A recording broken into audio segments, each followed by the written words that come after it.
रामपुर नामक गांव में एक बहुत बड़ा धनी सुनार रहता था, जो लोगों को ब्याज के चलते पैसे उधार दिया करता था और उनसे सामान गिरवी रखवाता था। ऐसा करते करते उसका बहुत बड़ा घर बन गया था गांव में। हीरालाल उसी गांव में रहता था। वह मजदूरी करता था। खाना खा के वह दोबारा मजदूरी पे चला गया। हीरालाल का खेत बंजर था। वह बहुत परेशान था। एक दिन उसके दोस्त ने उसको सलाह दी। अरे हीरालाल, कैसे हो? घर में सब बढ़िया है? बहुत ही परेशान लग रहे हो। कोई दिक्कत हो तो बताओ मुझे, तुम्हारा दोस्त हूँ मैं आखिर। अरे भाई, क्या बताऊं, बहुत परेशान हूँ। घर पे एक बूंद राशन नहीं है और ये बंजर जमीन भी मेरे सर चढ़ी है। कुछ समझ नहीं आ रहा। अरे तो तुम इतना दुखी क्यों हो? तुम्हारे पास कोई कीमती सामान हो तो वह सेठ धनीराम के पास जाकर गिरवी रख दो और उससे पैसे ले लो खेती करने के लिए। इतना कह के उसका दोस्त वहां से चला गया और हीरालाल सोचने लगा अब क्या करे। फिर हीरा ने जल्दी जल्दी अपने खेत का काम खत्म करके सेठ धनीराम के घर गया। नमस्कार सेठ जी, वो मुझे थोड़ा सा उधार पैसे चाहिए थे। मुझे अपने खेत के लिए चाहिए थे। जैसे ही मेरी फसल आ जाएगी मैं उसको बेचकर आपके पैसे वापस कर दूंगा। क्या मुझे पैसे मिल सकते हैं? मैं सोने का मंगलसूत्र गिरवी भी रख दूंगा। अरे कैसी बात कर रहे हो भाई? मैं बैठा किस लिए हूँ यहाँ पे? तुम गरीबों की मदद के लिए। लाओ, दो अपना मंगलसूत्र, मैं तुम्हें उसके बदले पैसे देता हूँ। और हाँ, एक बात का याद रहे, मैं सिर्फ तुम्हें 3,000 रुपए ही दे पाऊंगा। सुनार मंगलसूत्र देखकर बोला, अरे ये तो 1,000 रुपए का है। मैंने तो फिर भी तुम्हें 3,000 रुपए दिए हैं इसके बदले। चलो ले जाओ, तुम भी क्या याद करोगे। और हाँ, जल्दी ही वापस करना। हीरालाल सुनार की बात मान गया और उसे धन्यवाद कहकर वापस अपने घर की ओर फसल काटने चला गया।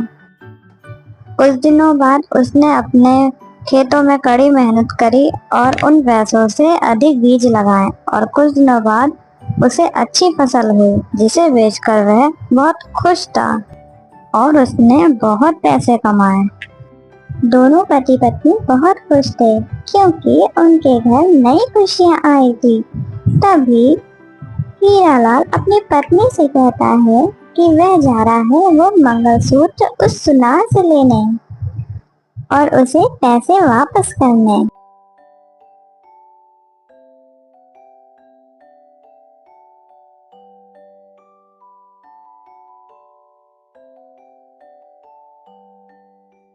अरे सेठ जी, नमस्कार। कैसा चल रहा है आपका धंधा?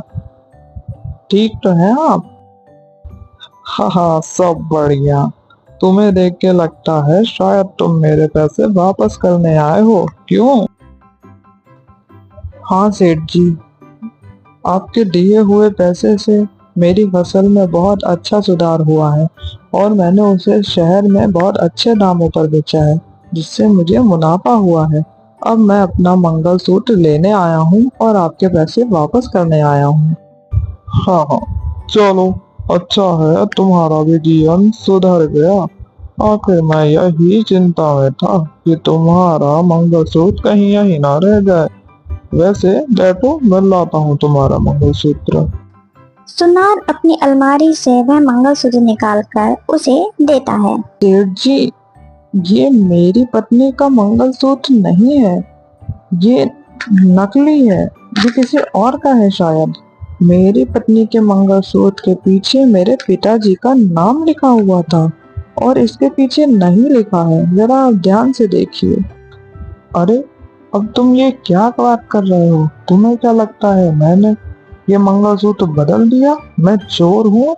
ये बात तुम्हें पहले बतानी चाहिए थी कि तुम्हारे मंगलसूत्र के पीछे तुम्हारे पिताजी का नाम लिखा है। देखो, जो तुमने मुझे दिया मैंने तुम्हें वापस किया। अब तुम जानो और तुम्हारा काम जाने। आज तक किसी ने मेरे ऊपर ऐसा इल्जाम नहीं लगाया। तुम पहले इंसान हो ऐसे। अरे ऐसी बात नहीं है सेठ जी, मैं तो आपके पैसे वापस ही करने आया था, लेकिन वह मेरी पत्नी का मंगलसूत्र है, वो तो मुझे दे दीजिए। एक बार आप देख तो लीजिए, शायद हो आपके पास।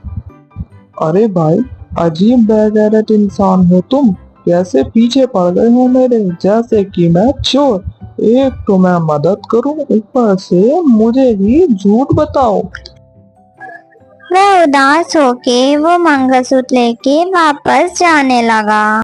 जंगल में चलते चलते उसे उसका दोस्त रास्ते में मिला और उसने उसको वहाँ की सारी बातें बताई। जंगल में चलते चलते उसे उसका दोस्त रास्ते में मिला और उसने उसको वहाँ की सारी बातें बताई। उसने अपने दोस्त को वह मंगलसूत्र भी दिखाया। अरे भाई, तुम परेशान मत हो। तुम गांव के सरपंच जी के पास जाकर ये बात बताओ, वे जरूर तुम्हारा फैसला करेंगे। मुझे कुछ समझ नहीं आ रहा है, मैं क्या करूं? और घर जाकर अपनी पत्नी को मैं क्या बताऊंगा कि उसका मंगलसूत्र मैं नहीं वापस ला पाया? अरे दोस्त, दिल छोटा मत करो। तुम सरपंच जी के पास जाओ और परेशान मत हो, वह जरूर तुम्हारी बात सुनेंगे। हरी अपने दोस्त की बात सुनकर धीरे धीरे सरपंच जी के घर की ओर चलने लगा और उनके पास पहुंचकर उसने सारी आपबीती उन्हें बताई। सरपंच जी, सुनार ने मेरा मंगलसूत्र बदल दिया है, मेरी मदद करें। क्या सबूत है तुम्हारे पास कि यह मंगलसूत्र तुम्हारा ही है? अगर तुम्हारे पास कोई सबूत है तो तुम दिखाओ मुझे।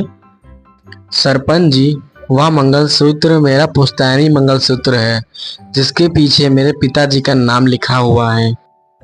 और जो सुनार ने मंगलसूत्र दिया है, उसके पीछे कोई भी नाम नहीं लिखा हुआ है। सरपंच जी के कहने पे सरपंच जी का आदमी उस सुनार को घर लेकर आ जाता है।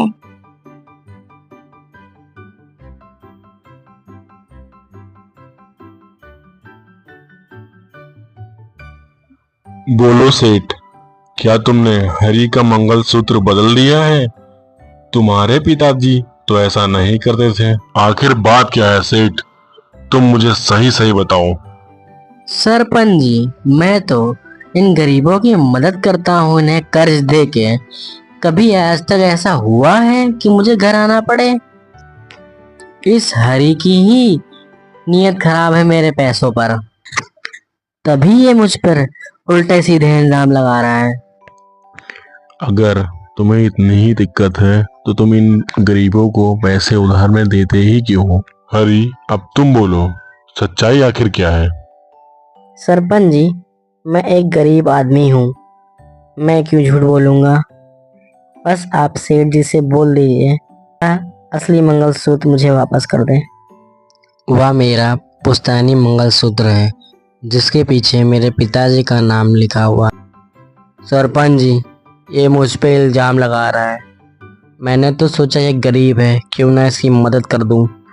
मैंने तो इसके जैसे लाखों की मदद की, पर किसी ने कुछ कहा नहीं, लेकिन ये मुझे ही गलत ठहरा रहा है। सरपंच जी, ऐसे तो ये मुझे पूरे गांव में बदनाम कर देगा। अब इसका कोई आप ही उपाय निकालिए सरपंच जी। मुझे लगता है सेठ सही है, शायद गलती तुमसे ही हो रही है। एक बार तुम जाके उस मंगलसूत्र को दोबारा चेक करो और उसके बाद देख के मुझे बताओ, फिर आगे मैं देखता हूँ। आज की सभा यहीं खत्म होती है। सरपंच जी की बात सुनकर सेठ मन ही मन खुश हो गया कि अब उसकी चोरी नहीं पकड़ी जाएगी। लेकिन हरी उदास हो गया, उसका पुश्तैनी मंगलसूत्र अब उसके पास नहीं था। सरपंच जी के मन में एक ख्याल आया और उन्होंने अपने आदमी से कहा, मुझे लगता है ये सेठ झूठ बोल रहा है। हरी का मंगलसूत्र इसी में रखा हुआ है। ये सेठ जहाँ अपना सोना रखता है, तुम जाके उस सोने को चेक करके देखो और शायद उसमें ही हरी का मंगलसूत्र हो। मैं चाहता हूँ ये काम तुम जल्द से जल्द करो, वरना वह सेठ सतर्क हो जाएगा और अगर कहीं वह मंगलसूत्र छुपा ना दे। जी सरपंच जी, जैसा आप कहते हैं मैं वैसा ही करता हूँ। लेकिन ध्यान रहे, तुम्हें बहुत सतर्क होके सेठ के घर जाना होगा, ताकि उसे यह ना पता चले कि तुम मेरे आदमी हो।